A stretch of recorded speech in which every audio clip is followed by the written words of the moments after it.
বড় বড় রেস্টুরেন্ট কখনোই চায় না এটা আপনি জানুন, কারণ এটা আপনি যদি জেনে যান তাহলে তাদের ব্যবসায় লস হয়ে যাবে। এতে করে 500-700 টাকা ব্যয় করে আপনি আর কখনোই রেস্টুরেন্টে গিয়ে স্যুপ খাবেন না। এরকম ঘন, স্বাস্থ্যকর ও মজাদার ভেজিটেবল স্যুপ খুব কম খরচে আপনি বানিয়ে ফেলতে পারবেন বাসায় বসেই। স্যুপটি বানানোর জন্য প্রথমে আমরা একটি প্যানে কিছুটা রান্নার তেল দিয়ে দিব। এতে দিতে হবে 1 চামচ পেঁয়াজ কুচি, 1 চামচ রসুন কুচি দিয়ে দিচ্ছি। এবার ভালো করে পেঁয়াজ আর রসুনগুলোকে ভেজে নিতে হবে। এতে কিছু সবজি অ্যাড করতে হবে। আমরা এখানে সবজি হিসেবে অ্যাড করছি ফুলকপি, বাঁধাকপি আর গাজর। আপনারা আপনার বাসায় অন্য কোনো সবজি থাকলে সেগুলো এতে অ্যাড করতে পারেন। সবগুলো সবজি অ্যাড করা হলে এটাকে ভালোভাবে নেড়েচেড়ে দিতে হবে। এখন এতে মশলা দিতে হবে। আমরা এখানে প্রথমে স্বাদমতো লবণ দিয়ে দিচ্ছি। আপনার যতটুকু স্যুপ রান্না করবেন সেই পরিমাণ অনুযায়ী লবণ দিয়ে দিবেন। এরপরে হাফ চামচ কালো গোলমরিচের গুঁড়ো দিয়ে দিচ্ছি। মশলা দেওয়া হলে এখন এগুলোকে আবারও ভালোভাবে নেড়ে দিতে হবে, যেন সবজির সাথে মশলাগুলো ভালো করে মিশে যায়। এখন এতে অ্যাড করতে হবে পানি। আপনি যে কয়েকজনের জন্য স্যুপ রান্না করবেন সেই হিসেবে পানি দিয়ে দিবেন। আমরা এখানে 3 জনের জন্য রান্না করছি, এজন্য 3 কাপ পানি দিয়ে দিব। আর 1 কাপ এক্সট্রা পানি এতে দিতে হবে, যেন সবজিগুলো সিদ্ধ হওয়ার পরে 3 কাপ পানি থেকে যায়। মনে রাখবেন, স্যুপটা মিডিয়াম আঁচে রান্না করতে হবে, তা না হলে স্যুপের পানি শুকিয়ে আসবে কিন্তু সবজিগুলো ভালো মতো সিদ্ধ হবে না। এই যে দেখুন, সবজিগুলো সিদ্ধ হয়ে গেছে। এখন আমাদের লাগবে একটা ডিম। এখানে কাঁটা চামচের সাহায্যে ডিমের কুসুম আর সাদা অংশটাকে ভালো করে ফেটে নিতে হবে।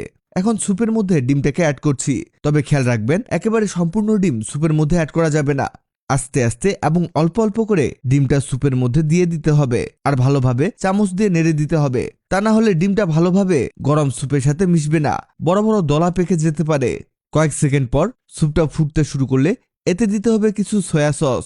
আপনারা যে কোনো ব্র্যান্ডের সয়া সস নিতে পারেন। যে কোনো মুদির দোকানে এই সয়া সস পেয়ে যাবেন। 1 চামচ সয়া সস স্যুপে অ্যাড করে দিয়েছি। এখন লাগবে টমেটো সস। আমরা এখানে টমেটো সসের মিনি প্যাক ব্যবহার করছি। আপনারা যে কোনো ব্র্যান্ডের টমেটো সস এখানে ব্যবহার করতে পারেন, আর পরিমাণটাও আপনার ইচ্ছে মতো বাড়িয়ে বা কমিয়ে নিতে পারেন। এখন একটা বাটিতে 2 চামচ কর্নফ্লাওয়ার দিয়ে দিচ্ছি। এটাই লাস্টের স্টেপ। এরপরে একটু পানি দিয়ে এই কর্নফ্লাওয়ারটুকু ভালোভাবে পানির সাথে মিশিয়ে নিতে হবে। চামচ দিয়ে খুব ভালোভাবে কর্নফ্লাওয়ার মিশ্রণটি তৈরি হয়ে গেলে এটাকে স্যুপের মধ্যে দিতে হবে।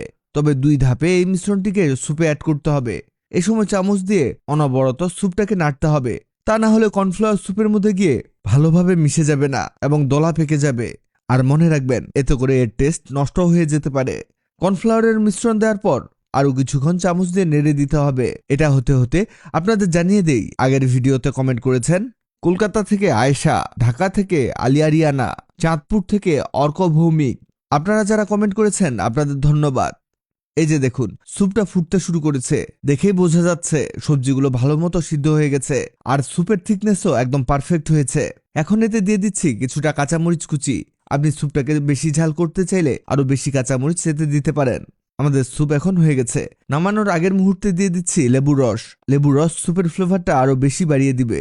তৈরি হয়ে গেল আমাদের ভেজিটেবল স্যুপ। এই স্যুপটা যেমন স্বাস্থ্যকর তেমনই খুবই মজাদারও। বাচ্চারাও কিন্তু এই স্যুপ খেতে খুবই পছন্দ করবে। দেখুন, দেখেই কেমন খেতে ইচ্ছে করছে। এই স্যুপ আপনি বাচ্চা থেকে বয়স্ক সবাইকে খাওয়াতে পারেন। অনেক স্বাস্থ্যকর একটা স্যুপ তৈরি হলো। বিশেষ করে যারা ডায়েট করেন তাদের জন্য এই স্যুপটা অনেক হেলদি হতে পারে।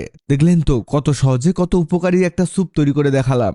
ভিডিওটি আপনার কাজে আসতে পারে, তাই দ্রুত খুঁজে পেতে টাইমলাইনে শেয়ার দিয়ে রাখুন। আপনি কোথা থেকে ভিডিওটি দেখছেন কমেন্টে জানান, যাতে পরের ভিডিওতে আপনাকে ধন্যবাদ জানাতে পারি। ভিডিওটি ভালো লাগলে লাভ রিঅ্যাক্ট দিন। এমন সব তথ্যবহুল ভিডিও পেতে ন্যাচারাল বিউটি হ্যাক্সকে লাইক ও ফলো দিয়ে রাখুন।